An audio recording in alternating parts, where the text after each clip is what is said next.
Hello dear students, we are coming with our next lecture regarding reaction intermediates और आज के reaction intermediates में हम पढ़ेंगे फ्री रेडिकल्स के बारे में। जैसे कि आपने रिएक्शन इंटरमीडिएट्स में अभी तक कार्बोकैटायंस पढ़े और कार्बेनियंस पढ़े और जो हमारा थर्ड रिएक्शन इंटरमीडिएट है वो है बेटा फ्री रेडिकल्स। तो फ्री रेडिकल्स क्या होते हैं तो वो हम देख लेते हैं बेटा। फ्री रेडिकल्स या तो कोई एटम होता है या तो कोई ग्रुप ऑफ एटम्स होता है। एटम और group of atoms containing odd electron और अनपेयर्ड इलेक्ट्रॉन। कोई भी ऐसा एटम, मान के चलिए यहां पे क्लोरीन है, क्लोरीन एक एटम है, इसके पास एक ऑड इलेक्ट्रॉन है यहां पे, तो इसको कहेंगे हम क्लोरीन फ्री रेडिकल। ऐसे ही मेरे पास मान के चलिए ब्रोमीन एटम है यहां पे और ब्रोमीन के पास भी एक अनपेयर्ड इलेक्ट्रॉन है, तो ये कहलाएगा ब्रोमीन फ्री रेडिकल। ऐसे ही समझो यहां पे ग्रुप ऑफ एटम्स के बदले में CH3 ले लेता हूं, मिथाइल ग्रुप है ये, और मिथाइल ग्रुप के कार्बन पे एक इलेक्ट्रॉन है ऑड इलेक्ट्रॉन, तो ये कहलाएगा मिथाइल फ्री रेडिकल। ऐसे ही मेरे पास और एक ग्रुप ऑफ एटम है C2H5 ethyl group, ethyl group के कार्बन पे एक इलेक्ट्रॉन रख दो तो ये बन जाएगा ethyl free radical. That means free radicals are the atoms और groups of atoms with odd और अनपेयर्ड इलेक्ट्रॉन। वो एटम्स या वो ग्रुप्स ऑफ एटम्स जिनमें एक एटम के पास या एक ग्रुप के पास एक ऑड इलेक्ट्रॉन हो या एक अनपेयर्ड इलेक्ट्रॉन हो, ऐसे ही स्पीशीज को हम बेटा कहते हैं फ्री रेडिकल्स। तो फ्री रेडिकल्स क्या होते हैं? द ऑड द एटम्स और groups of atoms with odd और अनपेयर्ड इलेक्ट्रॉन। वो एटम्स या वो ग्रुप्स जिनके पास एक ऑड इलेक्ट्रॉन हो, लोन इलेक्ट्रॉन हो, अकेला इलेक्ट्रॉन हो या एक अनपेयर्ड इलेक्ट्रॉन हो, उन्हीं स्पीशीज को बेटा हम कहते हैं फ्री रेडिकल्स। तो फ्री रेडिकल्स की डेफिनेशन है, these are the species atoms और ग्रुप्स कंटेनिंग ऑड और अनपेयर्ड इलेक्ट्रॉन्स। तो देख लीजिए बेटा एक चीज, मैं यहां पे एग्जांपल्स देता हूं फ्री रेडिकल्स की और एग्जांपल्स जो आप याद रखोगे। एक तो ये वाला फ्री रेडिकल है CH3, ये जो कार्बन है बेटा, you know that this carbon is 3 degree carbon, tertiary carbon. Tertiary carbon के ऊपर एक इलेक्ट्रॉन रख दो ऑड इलेक्ट्रॉन, तो ये बन जाएगा tertiary free radical, tertiary free radical. ये आ गया एक और free radical, tertiary free radical. दूसरा फ्री रेडिकल मैं यहां से लेता हूं CH3, देख लीजिए इस कार्बन की तरफ, ये कार्बन यहां से भी एक कार्बन के साथ है, यहां से भी एक कार्बन के साथ है, तो ये सेकेंडरी कार्बन है। सेकेंडरी कार्बन के ऊपर एक और इलेक्ट्रॉन रख दो तो ये बन जाएगा secondary free radical, secondary free radical. ये बन गया दूसरा फ्री रेडिकल। और एक फ्री रेडिकल लेते हैं बेटा CH3CH2, ऐसे लिखते हैं CH3CH2, यहां पे कार्बन के ऊपर रख दो एक इलेक्ट्रॉन। ये कार्बन एक ही कार्बन के साथ है तो ये प्राइमरी कार्बन होगा, तो नाम पड़ेगा इसका primary free radical, primary free radical, primary free radical. और एक फ्री रेडिकल है जो लास्ट में लेते हैं CH3 with odd electron, unpaired electron.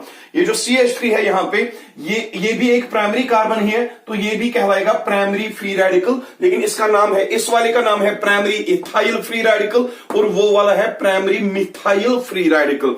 तो यहां पे मैंने आपको फ्री रेडिकल्स कुछ की एग्जांपल्स में साथ ही में टाइप्स ऑफ फ्री रेडिकल्स भी समझा दिए। ये आएगा टर्शियरी फ्री रेडिकल क्योंकि 3 डिग्री कार्बन पे है ऑड इलेक्ट्रॉन, और ये है सेकेंडरी फ्री रेडिकल क्योंकि यहां पे सेकेंडरी कार्बन और 2 डिग्री कार्बन पे है ऑड इलेक्ट्रॉन, और ये दोनों है प्राइमरी फ्री रेडिकल्स क्योंकि यहां पे प्राइमरी कार्बन और 1 डिग्री कार्बन के ऊपर है एक odd electron. That means the species or atoms having odd electron, those are called as free radicals. But if the odd electron is present on tertiary carbon, then the free radical is called as tertiary free radical. Likewise, if it is present on secondary or primary carbon, then the free radicals will be called as secondary or primary free radicals. तो इसी के साथ हमने types of free radicals discuss किए, examples of free radicals discuss किए, लेकिन यहां पे मैं आपको कुछ इंपॉर्टेंट पॉइंट्स बताऊंगा फ्री रेडिकल्स के बारे में। आप यहां पे देख लीजिए, जो फ्री रेडिकल्स में यहां पे कार्बन है, it is trivalent. Free radicals के बारे में some important points of note down कीजिएगा। ये जो कार्बन है, फ्री रेडिकल वाला कार्बन, ये वाला कार्बन, इसने एक बॉन्ड बनाई है, ये हो गए 2 इलेक्ट्रॉन प्लस 2 इलेक्ट्रॉन मतलब 4 इलेक्ट्रॉन्स प्लस 2 इलेक्ट्रॉन्स मतलब 6 इलेक्ट्रॉन्स और एक इलेक्ट्रॉन, ये आएगा 7 electrons. That means free radicals जो है, free radicals have incomplete octet, incomplete octet, ये बात याद रखिएगा।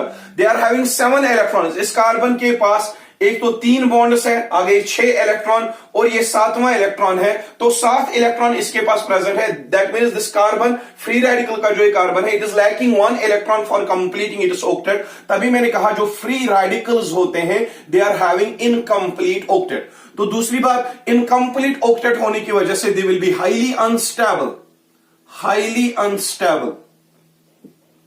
यहां पे आपने देख लिया, इस कार्बन ने 3 बॉन्ड्स बनाई है, इस कार्बन ने भी 3 बॉन्ड्स बनाई, एक बॉन्ड, ये दूसरी बॉन्ड, हाइड्रोजन के साथ और एक बॉन्ड, 3 बॉन्ड आएंगे और एक फ्री रेडिकल का इलेक्ट्रॉन, 7 इलेक्ट्रॉन इसके पास भी होंगे। और इस वाले कार्बन के पास भी सेम चीज, हाइड्रोजन 2 के साथ 2 बॉन्ड्स और यहां पे और एक बॉन्ड, 3 बॉन्ड और ये आएगा 1 इलेक्ट्रॉन, 7 इलेक्ट्रॉन आएंगे इसके पास भी। तो हाईली अनस्टेबल होगा और हाईली अनस्टेबल होने के साथ साथ ये तीनों, ये फ्री रेडिकल्स जो होंगे हाईली रिएक्टिव होंगे।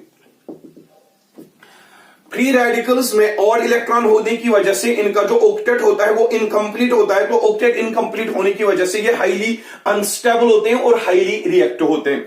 और एक चीज इनके बारे में लिख लीजिएगा, रिएक्शन इंटरमीडिएट्स में अभी तक हमने कार्बोकेटायंस देखा, वो होते हैं पॉजिटिवली चार्जड, कार्बेनियंस देखे वो होते हैं नेगेटिवली चार्जड। लेकिन जो फ्री रेडिकल्स होते हैं इनमें कोई पॉजिटिव या नेगेटिव चार्ज नहीं होता, इनकी एक यानी कि इनका ऑक्टेट का इनकम्प्लीट होता है लेकिन पॉजिटिव या नेगेटिव चार्ज नहीं होता।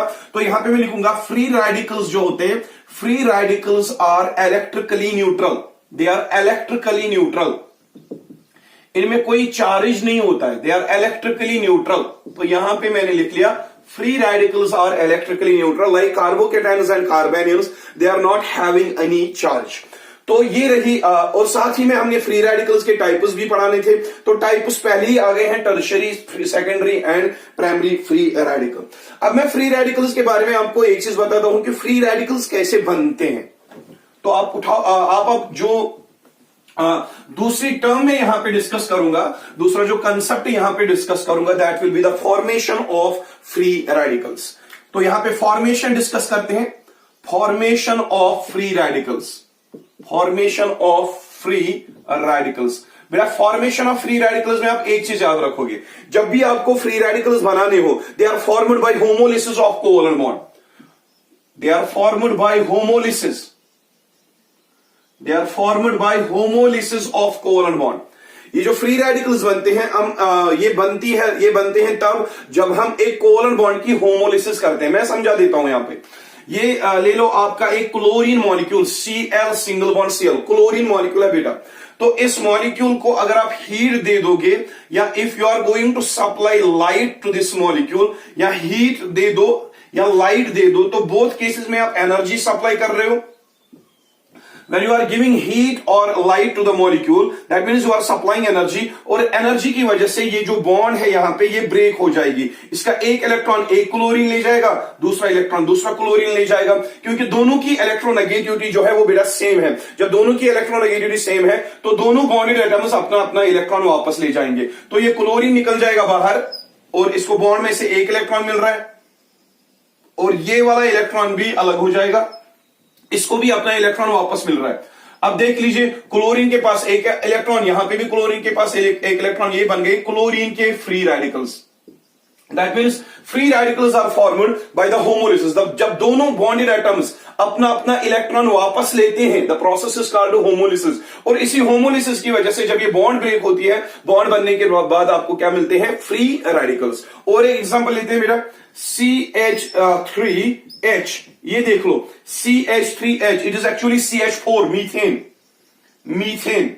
तो मीथेन वाले केस में अगर इसको भी आप एनर्जी सप्लाई करोगे 120 किलो कैलोरी पर मोल एनर्जी अगर इस मीथेन को सप्लाई करोगे, यानी कि अगर इसको भी आप हीट करोगे, यहां पे भी जो कोवैलेंट बॉन्ड है कार्बन और हाइड्रोजन के बीच में इतनी एनर्जी देने की वजह से ये बॉन्ड भी ब्रेक हो जाती है। हाइड्रोजन अपना इलेक्ट्रॉन ले जाएगा, कार्बन अपना इलेक्ट्रॉन ले जाएगा। कार्बन और हाइड्रोजन की इलेक्ट्रोनेगेटिविटी ऑलमोस्ट सेम ही होती है, तो यहां पे कार्बन एक इलेक्ट्रॉन ले रहा है, ये हाइड्रोजन भी एक इलेक्ट्रॉन ले रहा है, तो यहां पे क्या मिलेगा आपको CH3। CH3 के कार्बन ने कितने इलेक्ट्रॉन लिए? एक इलेक्ट्रॉन। ये बन गया methyl free radical, CH3 free radical, methyl free radical. और ये हाइड्रोजन ने भी एक इलेक्ट्रॉन लिया है, तो हाइड्रोजन भी बनाएगा हाइड्रोजन फ्री रेडिकल। ये बन गई बेटा फिर से फ्री रेडिकल्स। एक तो मिथाइल फ्री रेडिकल बन रहा है और साथ में हाइड्रोजन फ्री रेडिकल बन रहा है। That means this free radical यहां पे भी बन रहे हैं, यहां पे भी बन रहे हैं। तो कब बन रहे हैं? When you are giving heat or light to the covalent molecules, and those covalent molecules break in such a way that both the bonded atoms take back their shared electron and they result in the formation of these free radicals. तो free radicals कैसे बनते हैं? By homolysis. ये homolysis किसको कहते हैं? जब bond break होती है by the application of heat or light, तो बॉन्ड का ब्रेक होना in such a way that both the bonded atoms, हर कोई बॉन्डेड एटम अपना शेयर इलेक्ट्रॉन वापस लेता है। जो उसने इलेक्ट्रॉन शेयर किया था वो वापस लेगा, ये भी वापस लेगा, तो साथ में बनेंगे आपके फ्री रेडिकल्स। तो ये तो हो गई फॉर्मेशन ऑफ फ्री रेडिकल्स। अब मैं फ्री रेडिकल्स के बारे में आपको और कुछ पॉइंट्स बता देता हूं कि फ्री रेडिकल्स कौन कौन सी टाइप ऑफ रिएक्शन शो करते हैं। फ्री रेडिकल्स कौन कौन सी टाइप ऑफ रिएक्शन शो करते हैं? तो फर्स्ट पॉइंट आप याद रखोगे, free radicals mutually combine with each other. Free radicals mutually combine with each other या mutually combine to form molecules. To form molecules, ये पॉइंट आप याद रखोगे फ्री रेडिकल्स के बारे में। फ्री रेडिकल्स जो होते हैं अनस्टेबल होते हैं, तो जब वो अनस्टेबल होते हैं उनका ऑक्टेट इनकम्प्लीट होता है। ऑक्टेट कंप्लीट करने के लिए वो आपस में फिर से कंबाइन होकर बनाते हैं न्यूट्रल मॉलिक्यूल। तो देख लीजिए कैसे, ये है क्लोरीन फ्री रेडिकल, ये है आपका दूसरा क्लोरीन फ्री रेडिकल, दोनों फ्री रेडिकल्स है, ये भी अनस्टेबल, ये भी अनस्टेबल। ये हाईली शॉर्ट लिव्ड होते हैं, इनका लाइफ स्पैन बहुत कम होता है क्योंकि इनको ऑक्टेट के लिए एक ही इलेक्ट्रॉन की कमी होती है। तो इसलिए जब भी ये क्लोज आते हैं free radicals, they once again undergo mutual sharing, दोनों अपना अपना इलेक्ट्रॉन वापस से शेयर करके वापस बनाते हैं Cl सिंगल बॉन्ड Cl। तो ये है property of free radicals. Whenever free radicals are brought in close contact with each other, they once again undergo mutual sharing and form the covalent bond once again, और जो neutral molecule बनाते हैं। Likewise अगर यहां पे आप लोगे CH3 और एक लोग CH3 फ्री रेडिकल, और ये CH3 वापस मिलके म्यूचुअल शेयरिंग करके बनाएंगे CH3 single bond CH3 ethane molecule, neutral molecule बना रहे हैं। तो ये जरूरी नहीं है कि क्लोरीन फ्री रेडिकल्स ही आपस में मिले या मिथाइल फ्री रेडिकल ही आपस में मिले। डिफरेंट फ्री रेडिकल्स भी आपस में मिल सकते हैं। They can also undergo combination to form neutral molecules. तो देख लो यहां पे CH3 फ्री रेडिकल जो है, CH3 फ्री रेडिकल ये क्लोरीन फ्री रेडिकल के साथ भी कंबाइन कर सकता है। If they are brought closer, they will undergo mutual sharing and they can form neutral molecules.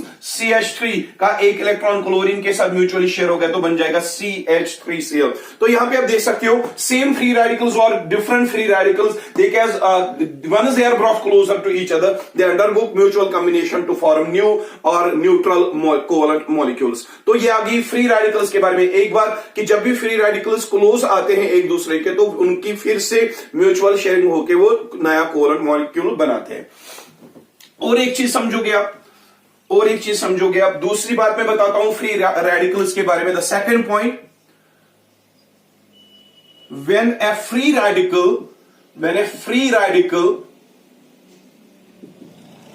reacts with a neutral molecule, जब एक फ्री रेडिकल एक न्यूट्रल मॉलिक्यूल के साथ रिएक्ट करता है, it generates a new free radical, एक नया free radical को जन्म देते हैं ये। जब एक स्पेसिफिक फ्री रेडिकल, जब एक पर्टिकुलर फ्री रेडिकल, मान के चलो क्लोरीन फ्री रेडिकल एक न्यूट्रल मॉलिक्यूल के साथ रिएक्ट करता है, जब कोई फ्री रेडिकल एक न्यूट्रल मॉलिक्यूल के साथ रिएक्ट करता है तो वहां पे एक नया फ्री रेडिकल बन जाता है। यानी कि रूल है, जब एक पर्टिकुलर फ्री रेडिकल एक न्यूट्रल मॉलिक्यूल के साथ रिएक्ट करता है तो वहां पे एक नया फ्री रेडिकल बनने के चांसेस होते हैं। चांसेस क्या बन जाता है, देख लीजिए यहां पे ये इसके साथ में H रख दूंगा। It is CH3H, it is methane. CH3H methane है यहां पे। CH3H is actually CH4, that is methane. और मीथेन को मैं ऐड कर रहा हूं यहां पे chlorine free radical. Chlorine free radical, this is free radical here. So I am going to treat a free radical with a neutral molecule methane.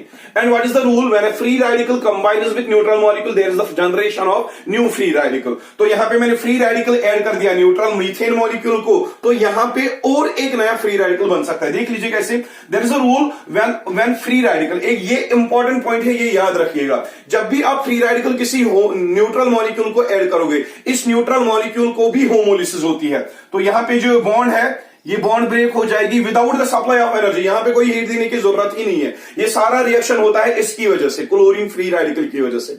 जब भी आप न्यूट्रल मॉलिक्यूल को फ्री रेडिकल ऐड करोगे, उस न्यूट्रल मॉलिक्यूल को भी homolysis होती है under the influence of the incoming free radical. तो यहां पे होमोलिसिस हो जाएगी. ये इलेक्ट्रॉन एक ले जाएगा और ये इलेक्ट्रॉन एक ले जाएगा. अब एक चीज समझते हैं यहां पे, देख लीजिए क्या, ये जो CH3 है, इसकी बॉन्ड हाइड्रोजन के साथ बॉन्ड ब्रेक हो गई है, होमोलिसिस हो गई है.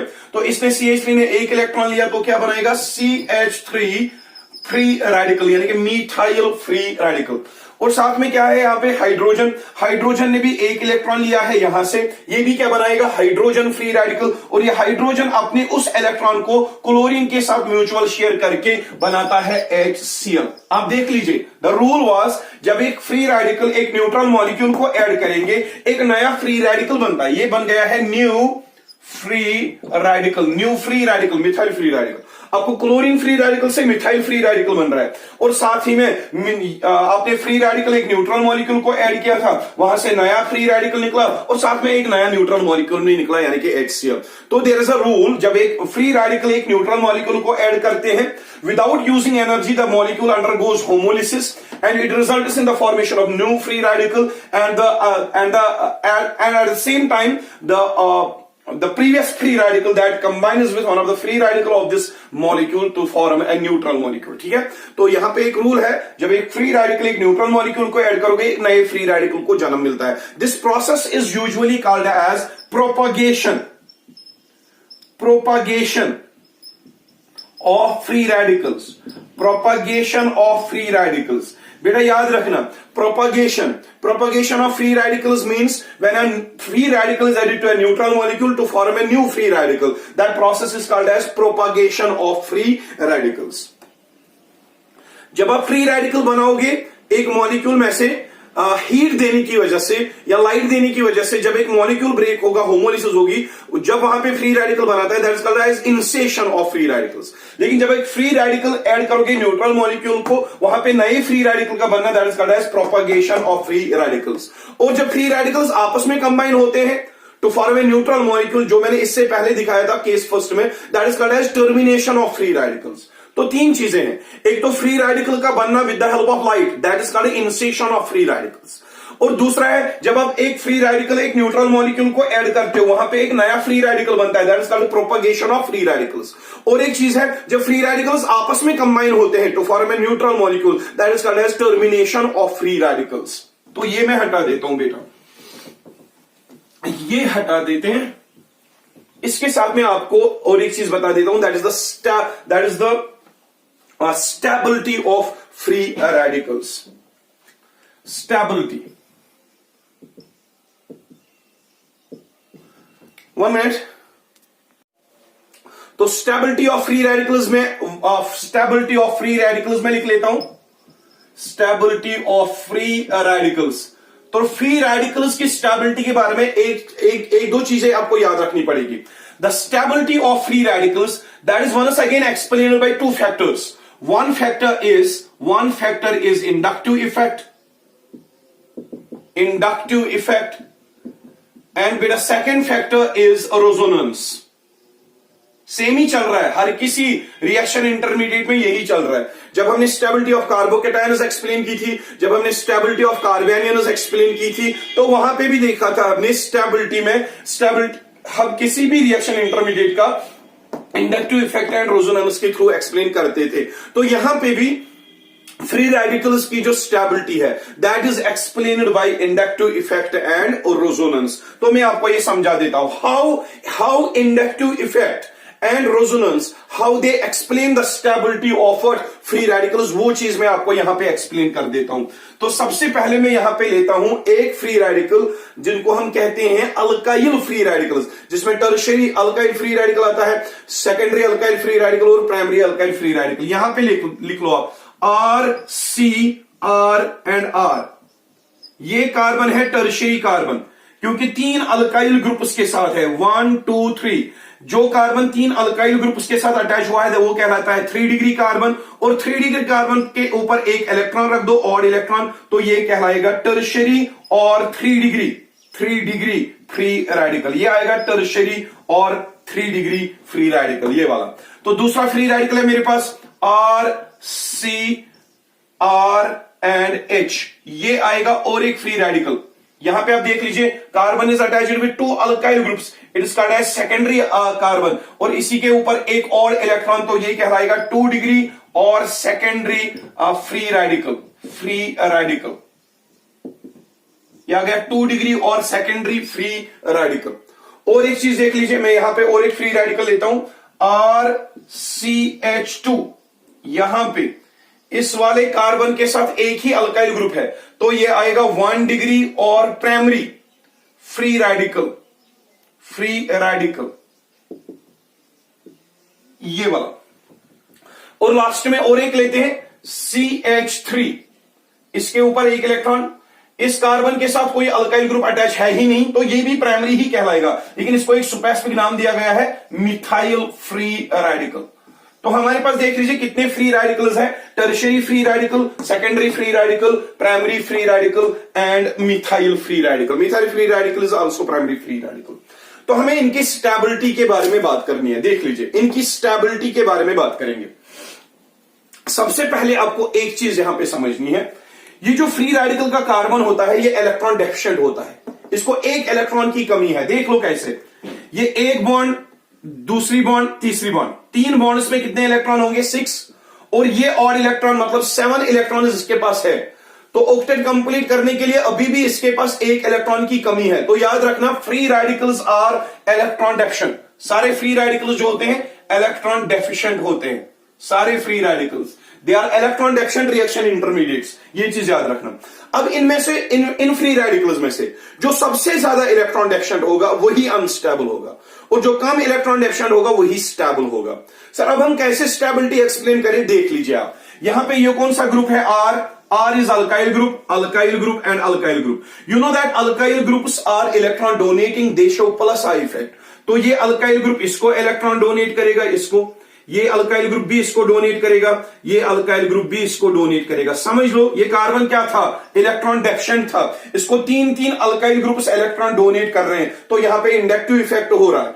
तो यहां पे इसको, ये R इसको डोनेट करेगा, ये वाला R इसको डोनेट करेगा। यहां पे भी इस कार्बन को 2 अल्काइल ग्रुप्स इलेक्ट्रॉन दे रहे हैं, और यहां पे इस वाले फ्री रेडिकल के कार्बन को एक अल्काइल ग्रुप इलेक्ट्रॉन दे रहा है, लेकिन इस CH3 के कार्बन को, इस कार्बन के साथ कोई अल्काइल ग्रुप है ही नहीं, तो इसमें इंडक्टिव इफेक्ट होगा ही नहीं, इसमें कोई अल्काइल ग्रुप इसको इलेक्ट्रॉन देता ही नहीं है। तो देख लीजिए यहां पे 3 अल्काइल ग्रुप्स इलेक्ट्रॉन दे रहे हैं, तो यहां पे हो रहा है maximum plus I effect, electron donation effect maximum हो रहा है, मैक्सिमम प्लस आई इफेक्ट। तो यहां पे देखेंगे इन दोनों के केस में यहां पे एक अल्काइल ग्रुप दे रहा है इलेक्ट्रॉन, यहां पे कोई दे ही नहीं रहा, तो यहां पे लीस्ट प्लस आई इफेक्ट या नो प्लस आई इफेक्ट हो रहा है, लीस्ट और नो, इसके केस में तो बिल्कुल ही नहीं हो रहा, लीस्ट और नो प्लस आई इफेक्ट। तो देख लीजिए अब जो प्लस आई इफेक्ट बेटा होता है, प्लस आई इफेक्ट की वजह से अल्काइल ग्रुप्स क्या डोनेट करते हैं, इलेक्ट्रॉन्स। लेकिन ये कार्बन क्या था, इलेक्ट्रॉन डेफिशिएंट था, लेकिन इलेक्ट्रॉन डेफिशिएंट था, इसको 3 अल्काइल ग्रुप्स जब इलेक्ट्रॉन देंगे तो इसकी इलेक्ट्रॉन डेफिशिएंसी खत्म हो जाएगी। जब इसकी इलेक्ट्रॉन डेफिशिएंसी खत्म हो जाएगी, तीन तीन अल्काइल ग्रुप्स इसको इलेक्ट्रॉन दे रहे हैं बेटा। जब इसको तीन तीन अल्काइल ग्रुप्स इलेक्ट्रॉन देंगे, इसकी इलेक्ट्रॉन डेंसिटी ज्यादा हो जाएगी, यानी कि इसकी इलेक्ट्रॉन डेफिशिएंसी खत्म हो जाएगी, ये बन जाएगा स्टेबल।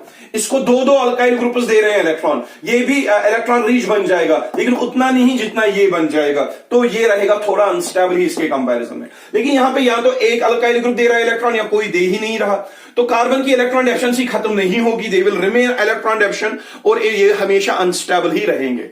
तो यहां पे देखोगे आप तीन तीन अल्काइल ग्रुप्स का इलेक्ट्रॉन देना, वो कार्बन की इलेक्ट्रॉन डेफिशिएंसी को खत्म कर रहे हैं।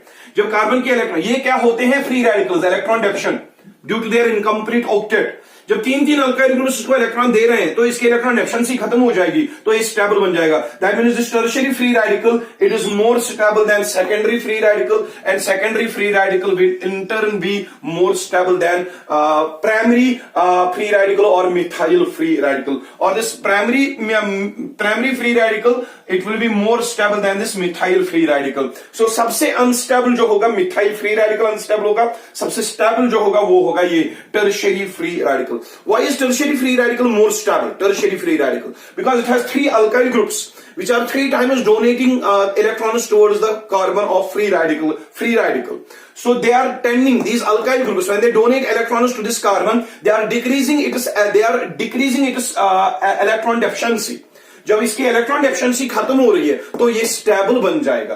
लेकिन यहां पे मिथाइल के केस में कोई इस कार्बन को इलेक्ट्रॉन दे ही नहीं रहा, तो ये हमेशा इलेक्ट्रॉन डेफिशिएंट ही रहेगा। जब ये इलेक्ट्रॉन डेफिशिएंट ही रहेगा तो ये बेटा हमेशा अनस्टेबल ही रहेगा। सो याद रख लीजिएगा, यहां पे जो जिसमें ज्यादा प्लस आई इफेक्ट हो वो उतना स्टेबल होता है, जिसमें कम प्लस आई इफेक्ट हो या बिल्कुल ही प्लस आई इफेक्ट ना हो तो वो सारे अनस्टेबल होते हैं, क्योंकि उनकी इलेक्ट्रॉन डेफिशिएंसी बेटा खत्म नहीं होती है।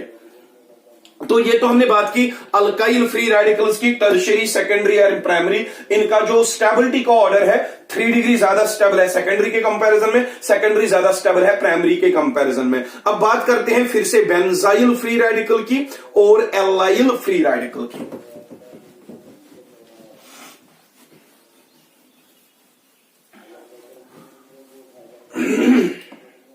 तो देख लीजिए बेटा, ये वाला CH2 double bond CH single bond CH CH2 with free radical with odd electron. तो ये जो फ्री रेडिकल है CH2 double bond CH single bond CH2 with odd electron, ये मॉलिक्यूल कहलाता है allyl free radical.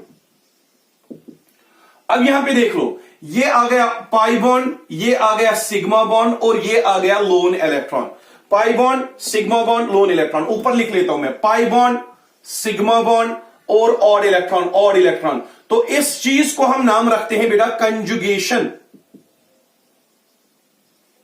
That means in allyl free radical we are having conjugation of type pi, sigma and odd electron. तो जहां पे conjugation होती है बेटा वहां पे हो जाएगी रेजोनेंस, यानी कि इस वाले केस में रेजोनेंस हो जाएगी। तो रेजोनेंस को मेंशन करते हैं, रेजोनेंस हो जाएगी। यहां पे देखिए कहां कैसे हो जाएगी रेजोनेंस। ये कौन सा इलेक्ट्रॉन है, ऑड इलेक्ट्रॉन है, फ्री रेडिकल वाला इलेक्ट्रॉन है ये। तो ये पाई बॉन्ड की हो जाएगी होमोलिसिस, ये वाला कार्बन एक इलेक्ट्रॉन ले जाएगा और ये वाला इलेक्ट्रॉन इधर शिफ्ट होके इस इलेक्ट्रॉन के साथ करेगा म्यूचुअल शेयरिंग। ये वाला कार्बन CH2 का कार्बन एक इलेक्ट्रॉन ले रहा है, तो ये वाला कार्बन जो है एक इलेक्ट्रॉन लेके इसके साथ करेगा म्यूचुअल शेयरिंग। तो देख लीजिए क्या बनेगा, CH2 एक बॉन्ड की होमोलिसिस होगी, तो यहां पे एक ही बॉन्ड रहेगी। अब CH सिंगल बॉन्ड CH2, ये कार्बन है, ये वाला CH2 का कार्बन, इसने एक इलेक्ट्रॉन ले लिया तो इस पे आ जाएगा ऑड इलेक्ट्रॉन, बन गया फ्री रेडिकल। और इस कार्बन ने ये वाला इलेक्ट्रॉन यहां से लेके इस कार्बन के इलेक्ट्रॉन के साथ म्यूचुअल शेयरिंग कर दी और यहां पे बन जाएगी पाई बॉन्ड। ये बन जाएगा आपका एक रेजोनेटिंग स्ट्रक्चर, ये बन जाएगा दूसरा रेजोनेटिंग स्ट्रक्चर। तो यहां पे रेजोनेटिंग स्ट्रक्चर्स कितने बन रहे हैं, 2। और जहां पे रेजोनेटिंग स्ट्रक्चर्स बन रहे हैं उस मॉलिक्यूल में स्टेबिलिटी ऑब्वियसली डेवलप हो जाती है ड्यू टू रेजोनेंस। तो ये जो एलाइल फ्री रेडिकल है ये स्टेबलाइज्ड होता है ड्यू टू रेजोनेंस। अब यहां पे भी सेम चीज होगा, ये CH2 में इस बॉन्ड में 2 इलेक्ट्रॉन होते हैं, एक इलेक्ट्रॉन इसके साथ म्यूचुअल शेयर करेगा, एक इलेक्ट्रॉन ये ले जाएगा और वापस से आपको यही स्ट्रक्चर मिलेगा। तो एलाइल फ्री रेडिकल के केस में रेजोनेंस हो रही है, तो रेजोनेंस होने की वजह से बेटा ये क्या होता है, स्टेबल होता है बेटा। तो सेम कंसेप्ट, यही कंसेप्ट हम बेंजाइल फ्री रेडिकल में भी अप्लाई करते हैं। बेंजाइल फ्री रेडिकल में यही कंसेप्ट बेटा अप्लाई हो जाएगा। आप देख लीजिए, ये है बेंजाइल फ्री रेडिकल।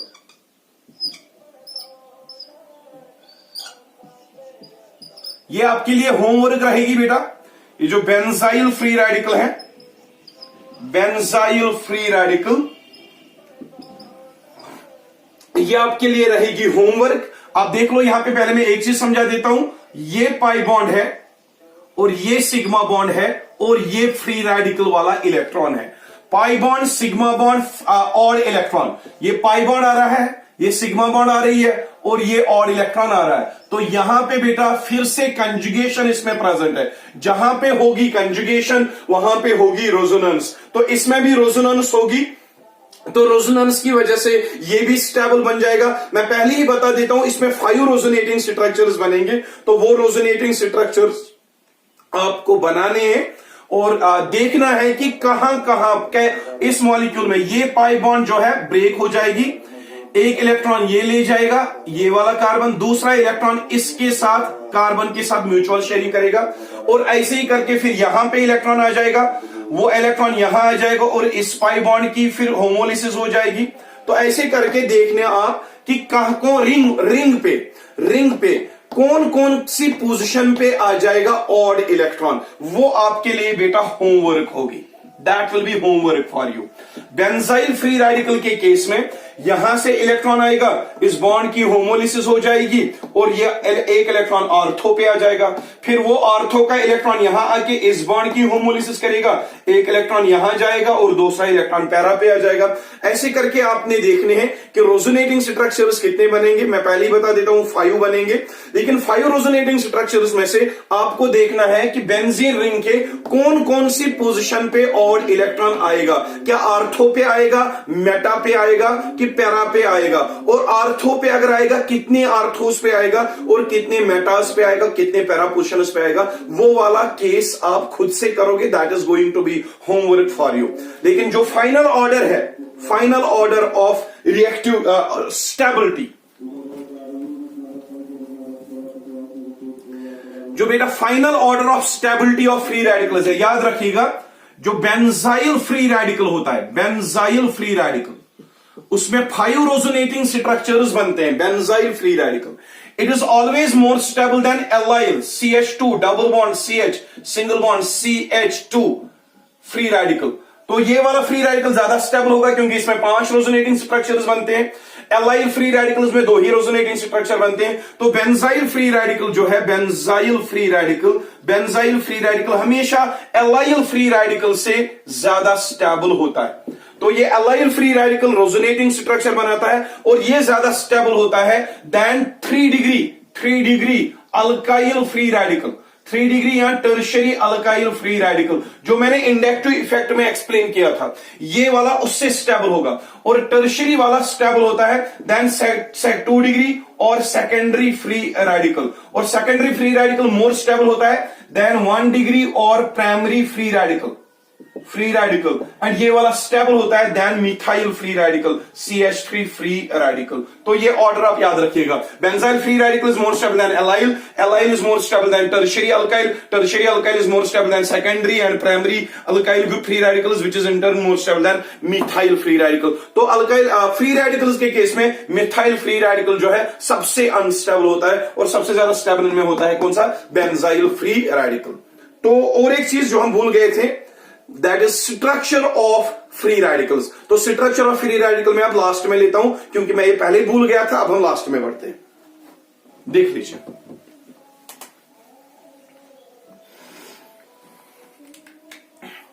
याद रखिए structure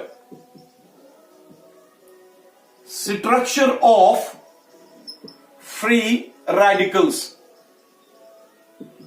structure of free radicals, structure जो है फ्री रेडिकल्स का, उसके बारे में बेटा हम बात करेंगे, फ्री रेडिकल्स के स्ट्रक्चर के बारे में।